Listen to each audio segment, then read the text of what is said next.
Hi friends, welcome to Priya health and beauty care. இன்றைக்கி நம்ம சேனலில் கருவேப்பிள்ளை பழத்தை நம்ம சாப்பிட்றதுனால நமக்கு கிடைக்கும் நன்மைகள் பற்றி தான் ஃப்ரெண்ட்ஸ் பார்க்க போகிறோம். அதுக்கு முன்னாடி நம்ம சேனலில் ஃபஸ்ட் டைம் பார்த்தீங்கன்னா வீடியோவுக்கு கீழே இருக்க ரெட் கலர் சப்ஸ்கிரைப் பட்டனையும் பக்கத்துலேயே இருக்க பெல் பட்டனையும் எனேபிள் பண்ணுறதுனால நம்ம சேனலில் போடக்கூடிய அடுத்தடுத்த வீடியோ உங்களுக்கு உடனுக்குடன் வந்து சேரும் ஃப்ரெண்ட்ஸ். வாங்க இப்போது வீடியோக்குள்ளே போகலாம். வீடியோவை தொடர்ந்து கடைசி வரைக்கும் பாருங்கள் ஃப்ரெண்ட்ஸ்.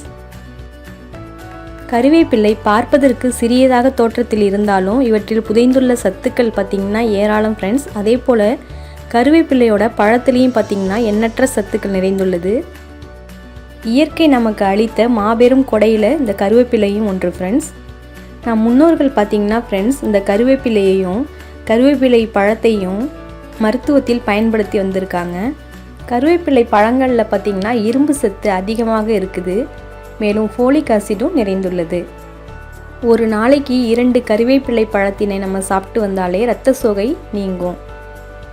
கருவேப்பிள்ளை இலையில் வைட்டமின் ஏ அதிக நிறைந்துள்ளது. அதே போன்றே கருவேப்பிள்ளை பழங்கள்லேயும் வைட்டமின் ஏ சத்து அதிக நிறைந்துள்ளது. வைட்டமின் ஏ குறைபாடுனால தான் பார்த்திங்கன்னா கண்ணில் கார்னியா சேதமடைந்து கண் நோயெல்லாம் வரும். வைட்டமின் ஏ குறைபாடுனால தான் பார்வை குறைபாடு ஏற்படுது ஃப்ரெண்ட்ஸ். குருட்டுத்தன்மை, பார்வை இழப்பு, மாலைக்கண் நோய் போன்ற பல பிரச்சனைகள் கண்ணில் ஏற்படுறதுக்கு வாய்ப்புகள் அதிகமாக இருக்குது.